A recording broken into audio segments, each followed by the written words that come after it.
ওমর কয়টা ছাগল নিয়ে গেলে কয়টা ফেরত আল্লাহ?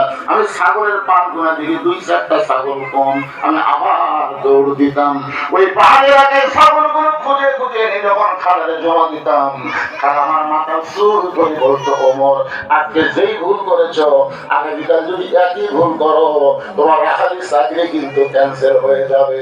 আমি খালার পা ধরে বলতাম, খালা রাখালি চাকরি ক্যান্সেল করে দিলে আমি থাকবো কোথায়, খাবো কি? একদিন যে ওমর রাখালের চাকরি রক্ষা করার জন্য খালার পা ধরে কেঁদেছে, আজকে সেই ওমর অর্থ পৃথিবীর খলিফা হয়েছে। এটা ওমরের যোগ্যতাই নয়, এটা কেবলমাত্র আল্লাহর কোরআনের ওসিলা। আজকে আমাকে এত সম্মান আপনারা দিচ্ছেন, এটাই কারো মানুষের যোগ্যতা নয়, এটা কেবলমাত্র আল্লাহর কোরআনের ওসিলায়। কথা বলেন না কেন? আজকে সেই কোরআনের মাদ্রাসা ভিক্ষা করে চলাতে হয়, দাম থাকতে দিয়ে চলাতে হয়, আর আটম বাটম করলাম সাড়ে 8 লোক ছাত্র বাদে এই মিথ্যা শিক্ষা দেওয়া দেয়, সেখানে সরকার হাজার হাজার কোটি টাকা বেতন দেয়।